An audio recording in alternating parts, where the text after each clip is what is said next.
Like and subscribe. The Nightly Fix, Foolish Club Media, Sunday through Thursday. Although this week we're just Sunday through Wednesday. This is the last night of the week of the Daily Fix because obviously Foolish Club Media's draft coverage tomorrow. Rocky Steve Serda takes over. But as you can see, the third member of the show is not here for the second night in a row. Now, we'll get down to the bottom of this. He claims that he doesn't have internet. Now, listen, I believe you, but I am just saying. Fine. He doesn't drink. It's not like he's hungover from the show that he went to last night and doesn't want to work tonight. That's right. He did go to a show last night. Now we do have the cat out of the bag of why he was not here, and this is a second night in a row. And fortunately, which he's holding us up, see Steve, who clearly this is a big night for Steve. It's Wednesday, which means it is Black Movie Review from Steve Serda. But because Osita's not here and he's not going to be here to pick the next week's movie, we're gonna push off on Love Jones, right? And Osita, yes, this is on you. And Steve was ready, trust. And now so Steve has to sit for another week and deal with this. And these are just things you have to do. Yeah, I'm just saying. Are you all right with that, Steve? And I know you work. If you worked hard, and I know you break it down. I know you take your reviews serious. As we heard from Belly, you were ready to go. Are you okay with moving it? Well, yeah, that's perfect because I haven't watched it yet. So, fuck you, man. What's going on here, man? You're not doing the gig. I know, and I know I am excited about Black Movie Wednesdays. It's just been a very busy week. The NFL draft is this week. I'm juggling lots of things. I just simply have not had time to sit down and watch it. And as I mentioned last night, on Monday, I had a little bit of time in the afternoon, and I was like, I thought about it. I was like, I could watch Love Jones right now. But you said there are other things. And I'm going to go see Sinners because I have other things more important. Yeah. How many times have you seen Sinners? Just once. I would love to go see it 2, 3, 4 more times because it's that great. Well, that's all right. As a leader, I'm going to fight through this. And I'll fight through all of this. Hopefully, Osita returns back to us when the Nightly Fix gets going. Hopefully, this Warriors Rockets game is going on right now. I know many of you are checking this out. I hate this game. They've nearly killed Jimmy Butler, and I will get to that in a second because I think it is a significant development for the postseason. They've nearly killed Jimmy Butler. And I got on my soapbox the other day, and it is like in every game I watch, the absolute complete turn of whatever these officials have gathered together to say, hey, we're going to create a completely different sport. We're going to go closer to rugby and football in terms of the physicality, or hockey. I don't know if they watched the Four Nations and they got excited and said, we're going to Four Nations this bitch, and this is what we're going to do. But the physicality is making this game, and I'm not just talking about the Rockets and Warriors. It is the latest one, but a lot of these games, they're not fun watches. And you all can go to hell to me with oh man, we missed the clotheslines. We missed this. No, man. You're not. It doesn't allow the artistic freedom of movement and the creative players to become great athletes. Steph Curry is literally getting held every time he comes across half court. It doesn't move, and they're just rolling with it. I mean, physical just hits at the. Not to mention those have been calls all season long up until last week. And it's just not making the game fun. And again, we're getting scores in the 80s and 90s. And I mean, the Celtics and Magic, that game was 109-100. Boy, I almost thought an offensive up and down Arkansas 40 minutes of hell broke out in this thing. It is just not becoming a fun watch at all. It is just over the top. every time. I mean, it is just ridiculous. There's one time I counted 7 fouls, like legit, not ticky tacks. 7 fouls. One time Draymond came down the court, Fred VanVleet just hip checked him. And so Serda Draymond's just not going to let a hip check go by. He came back and then forearm shiver to the back, no call. It was ridiculous to the tune where Jimmy Butler was undercut. I don't know if you saw that, Serda. It was nasty, and he has already been declared out for the game. He got hurt in the middle of the first quarter.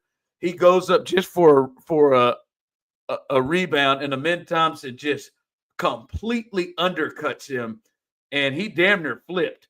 Completely undercuts him, nothing to brace, lands right on his back. And I mean, it was one where they said some sort of a pelvis contusion or injury. That's how he is out for the rest of the game. But Steve, he tried to go down for another possession and came back down. He had to shoot free throws. Steve, he could barely turn his body to shoot him. And I'm just like, damn, he tried to run back. And I'm like, no. Then they took him right up, took his ass to the locker room. We haven't seen him since. They declared him out for the game about 15 minutes later. And Steve, this looks like something that is going to stay with Jimmy. This doesn't look like in 2 days when they have these off days and go back to San Francisco, he's going to be good. Like, this is going to affect him. And the way this game is played, I mean, somebody's going to keep hitting him in his back. Hell, Draymond might do it on accident just because. But I think the Warriors' chances for winning a title have just really dropped significantly. Yeah. Playoff basketball. Shake it off. Yeah, there's no shaking this off. Get back in the game. No, Steve, while we're sitting here and while I'm on this soapbox, I want you to go find the Jimmy Butler. Go watch the fall and remember this 36-year-old man just hit the deck, right? I mean, just go watch and see how hard he hit. I'm just saying, I think Jimmy is going to be, even if he plays, he's not going to be 100% the rest of it, right? Did you see that? And Steve, a back is something that will tear your ass down. I did actually listen to a Danny Green interview earlier today, and I thought Danny Green had some interesting things to say because he was like, when you're injured, wrist, arm, shoulder, whatever, you try to fight through it. But as long as your legs are good, you fight through it. But that was No, the back is controlled all of those things. The back is your leg. He could, you could tell, man, he couldn't run or walk comfortably. His back like it was stiffened up. I don't know, the worst we've seen is that time Scottie Pippen couldn't move and he was out there just running straight up and couldn't move. I think Jimmy, like you saw that fall, he has not returned.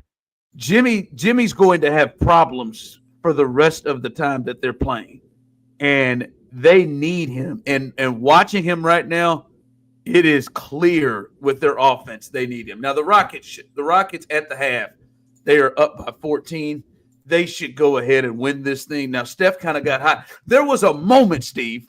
There was like a 3.5 minute moment where the Rockets and the Warriors, who hadn't shot worth a damn in this series, they went back and forth and traded 5 straight threes, back and forth, just coming down. And it was like, oh, yes, look, some fun movement. And then somebody got tackled again with no call, and it was just, okay, we're off to the races. It is crazy. And Steve Kerr's going to get a technical, and Steve Kerr's going to go off in the, Steph hit a 3 and somebody just had his shorts wrapped when he tried to go for it. It is insane. So 46-60 at the half. We'll see what happens there. But Jimmy Butler, I think the Warriors' chances, I'm gonna say it now. I think the Warriors' chances of winning a championship, I think, are over. Unless Jimmy, this injury is not as bad as it looks, or as bad as how they just took his ass out of the game. I think because he's getting stiffed up. There ain't no way this makes it better. I just don't think he's going to. Like, I know Jimmy's old, but I forget that he's 36. Like, because Jimmy's such a tough player. Like, but 36 for a back injury. Listen, Steve, I'm 40, about to be 41, and that is coming a lot quicker than I want to be honest about. But, Steve, I'd miss a week of work. Like, I would miss a week of work in a place I sit. Like, I wouldn't be able to move right there, boy. Pelvis, I'd be all messed up. All right. As we said, stay with us tomorrow. Not only will B Block podcast be released. Did you catch Brian's World today? Great interview on there too. Top female MCs, top 25 female MCs. I am really intrigued for that. But check out Brian's World. But tomorrow's a big day for us, and that's the draft. And Steve, I would say the number one overall story is Shedeur Sanders, right? Like that's the number one overall story. And Shedeur legit this situation. What is Osita doing? What are we doing down here? What is this? What is this shit down here at the bottom of the screen? He's in the comments. Yeah, I bet he's in the comments. Oh, he's got enough internet to watch this bitch, but he don't have enough. I mean, he's probably on his cell phone. Cellular data still works, even if you don't have Wi-Fi. He just can't. You know, I don't blame him. I wouldn't be trying to do a live stream on a hotspot. No, I will. And now Ron's internet. And he has power. My internet is not freezing. That is a bold-faced lie. It is not freezing. I'm in good shape. Don't you say that to me. It's working. But no, now. listen. The draft's tomorrow, and Shedeur is the big story of the draft. But Steve, this here is legitimately pissing me off. And I don't know if you caught this story. And listen, the people feel a certain way about Shedeur. That's fine, whatever. But this story that came out, I believe it was Tom Pelissero, NFL Network, who started this thing out. What a photo that is between those two. But Tom Pelissero started this thing off, and this is from an anonymous NFL assistant. He's an assistant coach in the NFL, anonymous NFL assistant. Doesn't put his name on it because he's too much of a bitch to do it. But here's what he said about Shedeur Sanders. The worst formal interview I've ever been in my life. He's so entitled. He takes unnecessary sacks. He never plays on time. He has horrible body language. He blames teammates. But the biggest thing is he's not that good. Here's my thing, man. Hey, if you are going to take the time to run down somebody, and in particular, Serda, take the time to run down a young kid who is like, this is the biggest moment of his life, right? This is going to change. Like, this is his job. If you're going to run somebody down like that, you gotta be man enough to put your name on that. Because that right there, and you know it, Serda, that is going to be something that if he's sharing that with Tom Pelissero, that means this is something that is being shared around the league, and that this is something that he is having to deal with, and people around the NFL may attach this to him, and it's bullshit. I'm not saying that what the guy is saying is it. Could someone have the feel that he is entitled? Has he shown things, that could bring you there? Sure, maybe. There's a guy who has been his father's Deion Sanders his whole life. Sure. I don't know the worst interview I've ever been in my life. That's you. I would just say it feels like this coach walked into his having certain feelings about Shedeur Sanders before rolling in there. And like we've never heard a negative thing from teammates outwardly, but now he blames all of his teammates bad body language. It just absolutely drives me crazy to see a cat come out here and do this because I genuinely think this can affect him and affect him down the line. And I just think if you're gonna do something like this, put your goddamn name on it. That's straight bullshit to me. And listen, I think Shedeur is he's an interesting cat that to me, I still just think is young.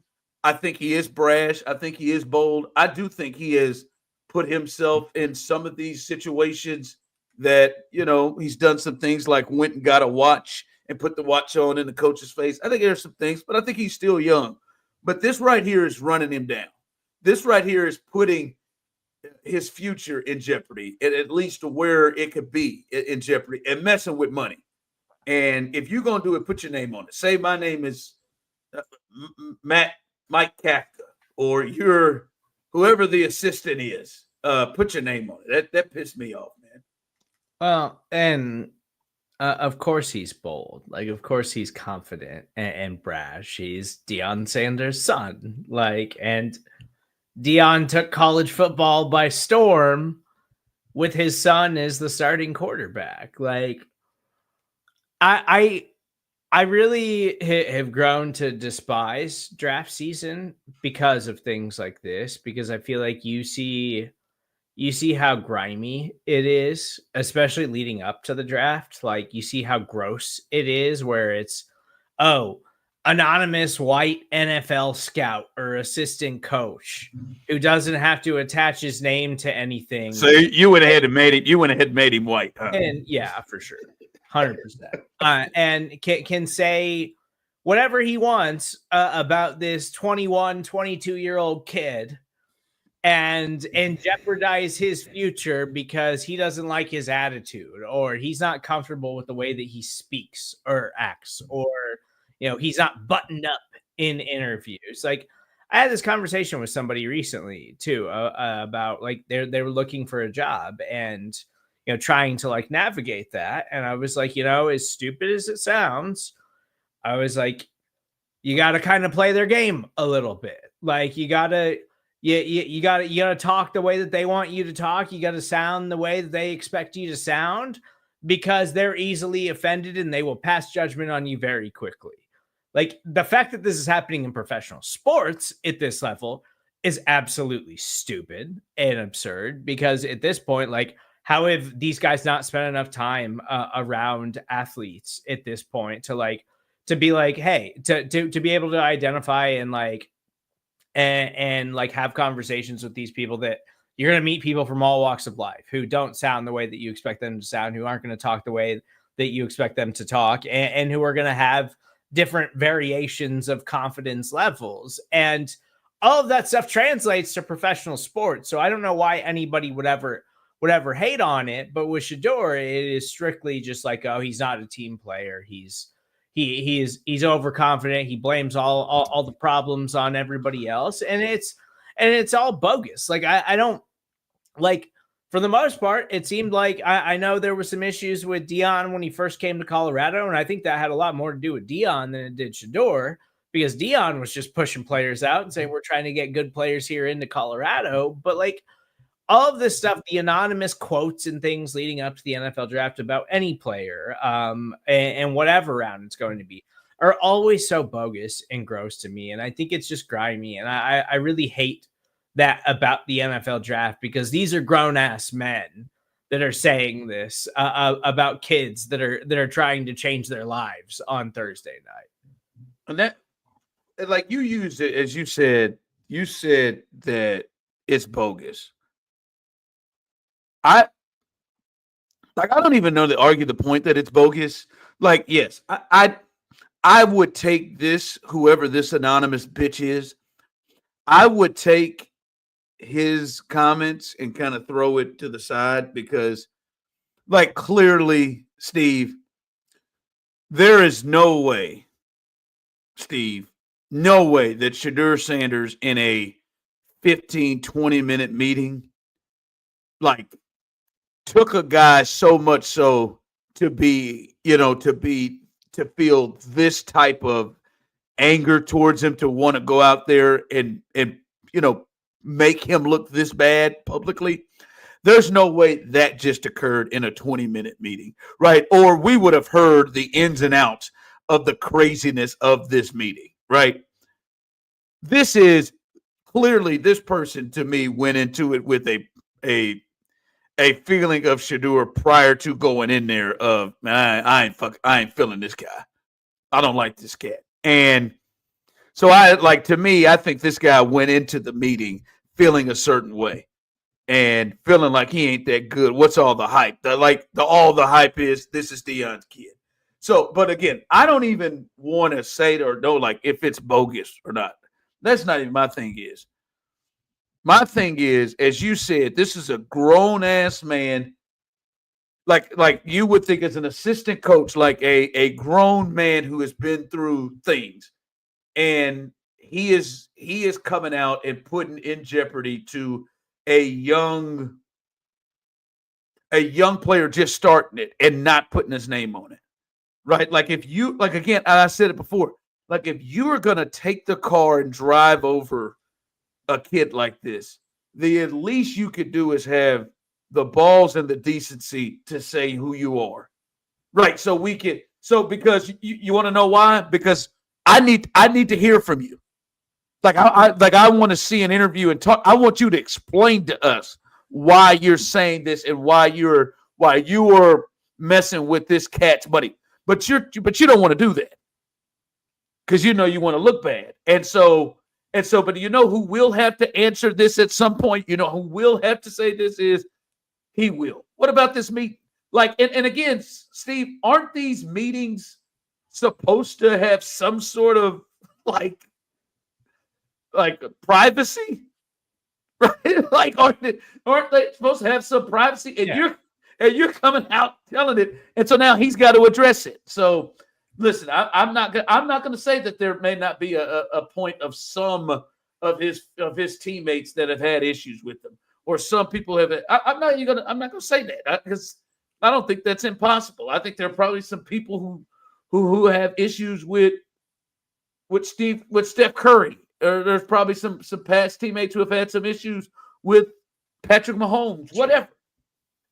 But if you're going to do this, because this is you think I'm overstepping this and taking too much of a big deal of the thought of I think this potentially could seriously damage his draft stock, damage where he could be taken, because this is a talk that is happening around the league. And if I'm being too, but I feel like for this assistant coach is going to Tom Pelissero about this, I get the feel like this is something that is happening. This is a conversation that he's bringing in that is going around league circles. But I also think it's that this happens a lot, though. This happens with players that don't fit the prototypical mold of when you're talking about a franchise quarterback, when you're talking about like Mahomes, coming into the league, said all the right things, but he didn't, necessarily it was, he's a gunslinger and he's gonna throw too many interceptions. He gets off platform and tries to create too much instead of staying in rhythm and in the pocket and whatever. But the conversation around Lamar Jackson was just Lamar Jackson's not an NFL passer. Lamar Jackson should move to wide receiver. He should be a running back or a wide receiver in the NFL or something like that. And it's just, at the end of the day, this generally happens with quarterbacks even more because it's such a valuable commodity and such a valuable position in the NFL that these guys get scrutinized more than anyone, especially coming into the league. And a player like him, whose father is Deion, who is so connected, who is, maybe the loudest NFL player we've ever known, the most confident, just over the top player that we've ever seen in the league, and also deservedly because he's a first ballot Hall of Famer. But he's just getting scrutiny right now because of who his father is in a lot of ways. It doesn't even have to do with anything that he's accomplished. he is a good quarterback prospect. He is a deserving first-round pick. Like, I wouldn't take Shedeur Sanders top 5, but Shedeur Sanders should be a first-round NFL draft pick. There's only 32 guys in the world that can say that on a yearly basis. And so we do this year after year. And again, that's why I think it's like just one of the grossest things in sports is the way these reporters and coaches and scouts, and some of it is propaganda just because like teams leak certain things because they want a player to fall or something, or they want players to slide. So it's to their own benefit if, oh, this team passes on this guy because of a character concern or something like that. Like we see that happen too.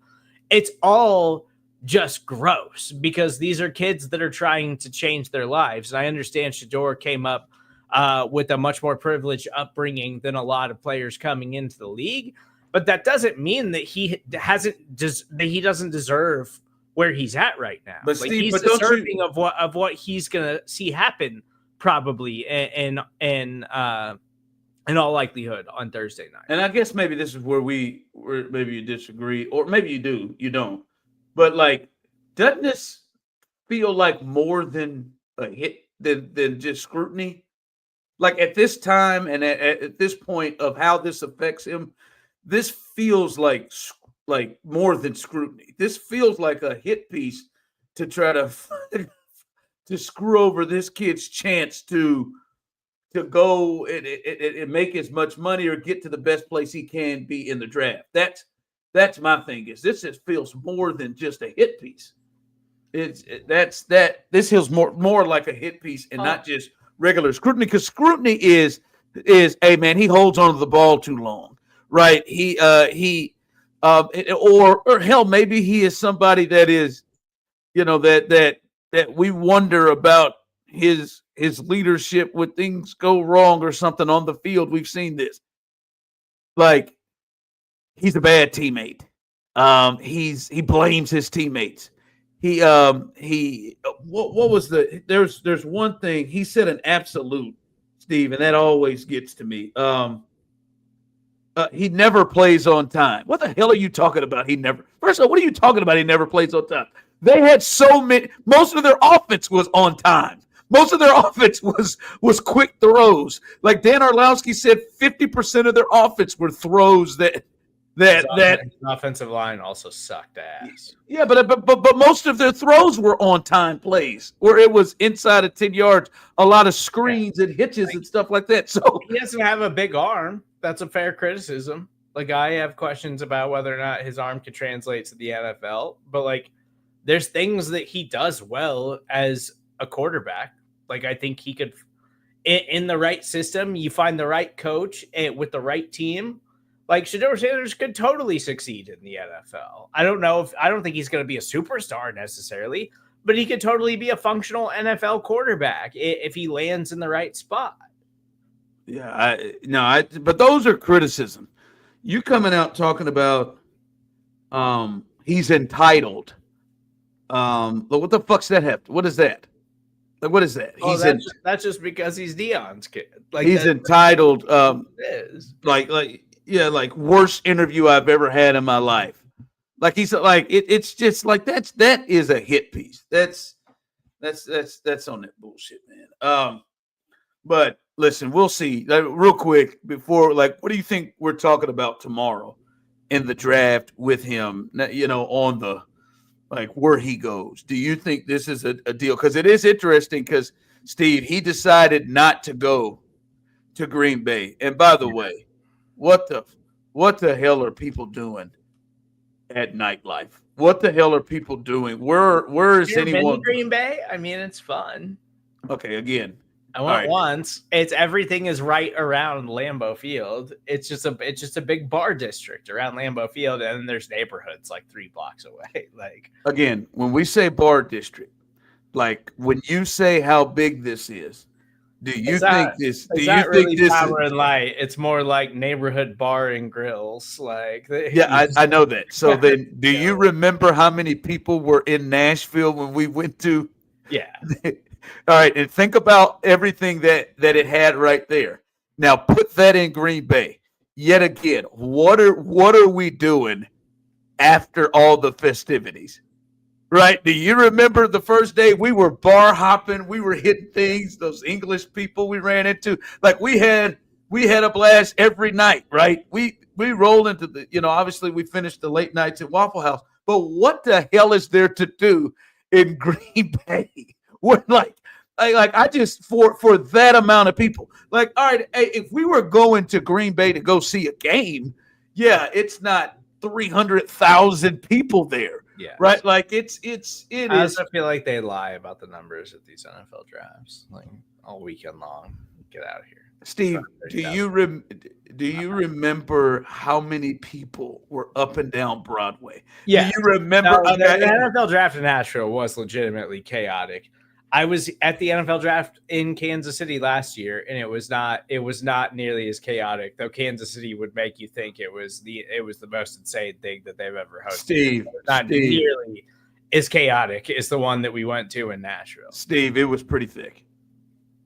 It was pretty thick in Kansas City. I was at that one too. I was at that one.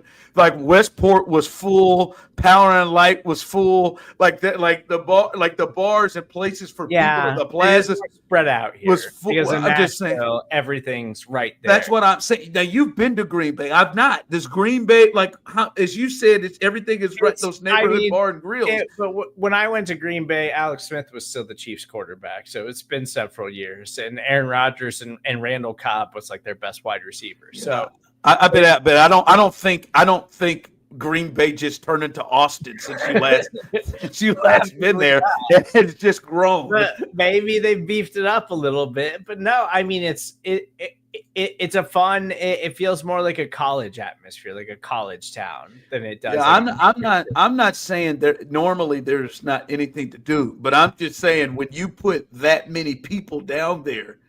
Like I think the draft stuff is going to be cool and unique where it is, being at that historic place. It's just all right. Let's go out here and just unwind. Let's go kick it. Shoot, man, you better have gotten a reservation last week. I mean, do they have enough restaurants? Like that's what I'm saying. It's just like, whew, yeah. I wonder what that's going to be like. I'd like to talk to some people that are going to be down at that piece for that, but. No, it should be good. Should be good coverage. But again, how long you think Shedeur is waiting? I think he should be realistically like early to late first round pick. He should not get past Pittsburgh at 21. Yeah. Like if he's there at 21, Pittsburgh should absolutely take him 100%. Like, I think that's what he is realistically as a player. Like and it seems like Cam Ward is just like bona fide number one pick now. Yeah, he's going. And I like Cam Ward as a player too, but like it's just that the quarterbacks are so and last year kind of skewed these things too because we saw so many go so early that like nobody thought Bo Nix and Michael Penix were going to go nearly as high as they did, and they were all within the first like 14 picks. Like, so yeah, I feel like somebody could just say screw it and take him because it's quarterback, and you're just hoping you find a guy who winds up being an asset down the line, who can wind up being a franchise player or something like that. But realistically, like in terms of value of this quarterback class and based off of the positional value of like everything else, where it's like not super deep class, but like there's depth at other positions. I could see him wind up going way earlier than he probably should. But realistically, he should go to Pittsburgh at 21. Well, not yeah. Or I mean, the Saints made New Orleans. I think actually, to me, New Orleans. Carr wants out of there, and their relationships. Well, even if Carr doesn't want out of there, they are. I mean, he ain't the future. Like to me, that would make a lot of sense. Is New Orleans because that would be, indoors. I think that's a fan base that would embrace him. I think they will play most of their games indoors, except for Carolina and maybe Tampa. But those are spots and areas that would be, to me, good. And Kellen Moore, he's going to an offensive coach who has had success with young quarterbacks. Chris Olave's there. Like that would make a lot of sense to me. He goes to Pittsburgh, Steve. He gets thrown into Mike Tomlin. Who knows how long he's going to be there? A defensive coach, Arthur Smith, and that stupid mustache, and him. I don't know that that's the type of quarterback that he has really had a lot of success with. And there's the Aaron Rodgers thing, and so then if he's Arthur thrown, Smith would be a disaster with Shedeur, probably. like I said, there's the Aaron Rodgers thing that could be thrown into that, and how silly that could be.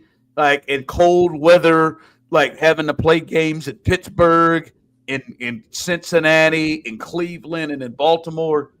Like the Saints to me would be, if I'm him, the dream spot is where I would say for him to go. All right.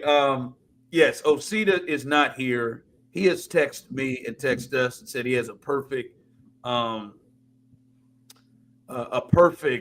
heat check that could be said in text. And I'm going to make an executive decision and say no.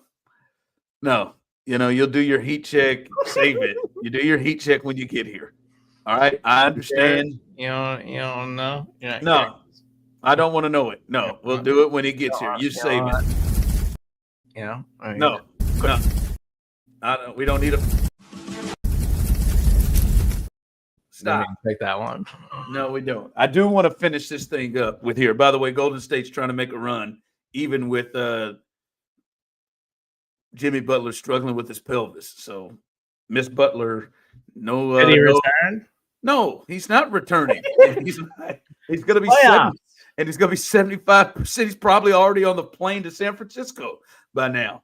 But I did want to get into this. Steve, we talked about it the other day, and I will say, like, I wanted to, and I'm actually glad Osita's not here, so I don't have to do this to his face.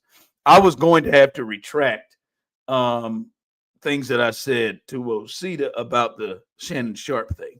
Have you caught the latest of where we are right now with the Shannon Sharp stuff? She has put out videos that he and his lawyers are saying are doctored, and you are the one who would know the best, Steve. Obviously, I think it is very possible to doctor things and to take stuff out.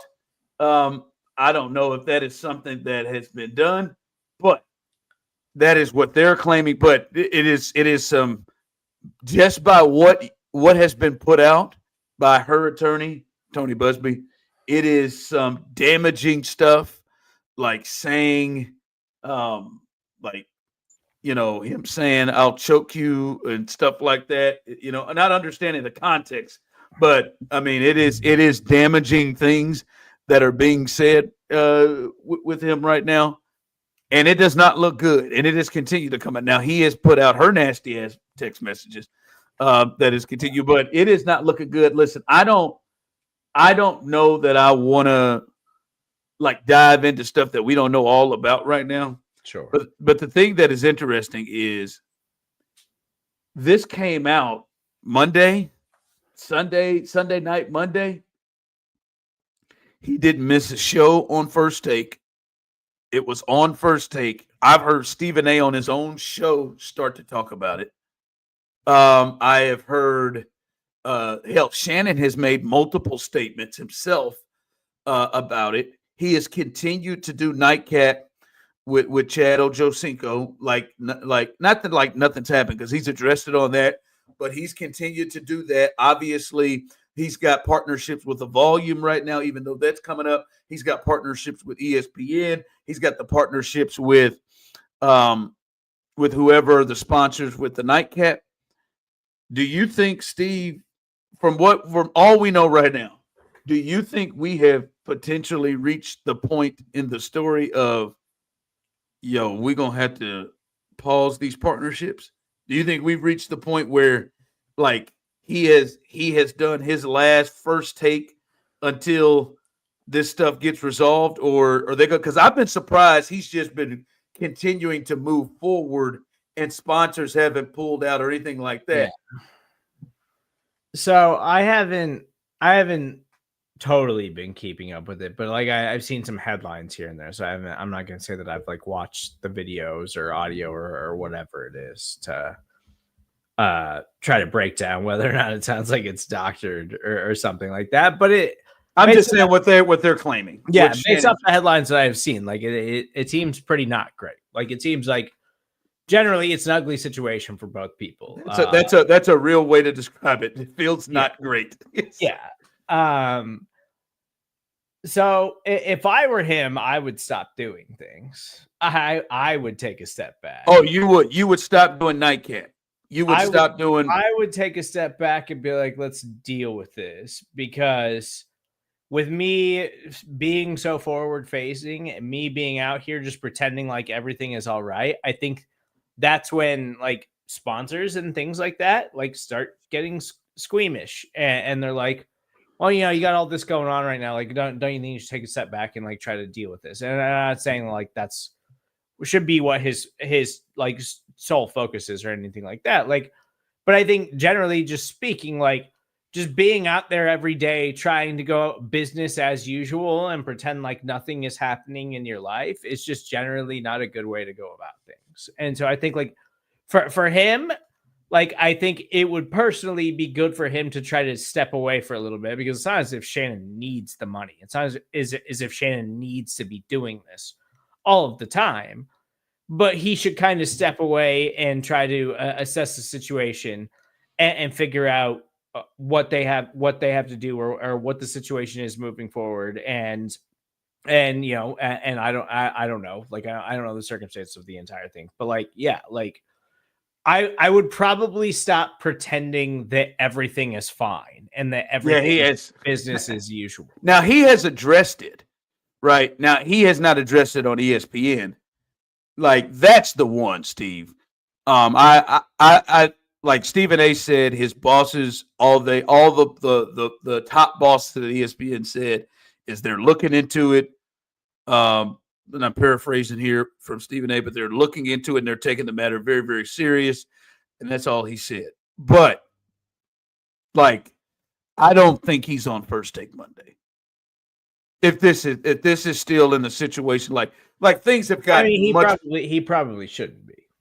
Yeah, and things have gotten much worse. Much like when I say much worse, like more things have come out since it happened, right? Like more, like this video, this recording of him saying he would choke her. Like the one that I heard today was, yeah, big black guy chokes little young white girl, or something like it's just kind of damning stuff right now, and we'll see what happens. We don't know what the story is and what the real is and what's going to come out. But he has addressed it multiple times on his platforms. I think he's going to be forced off ESPN. We'll see about Nightcap. He does own those, but you could see like Boost Mobile, I know, is a big sponsor for him. You could see some of those sponsors getting a little nervous and saying, hey, let's kind of cool our jets here.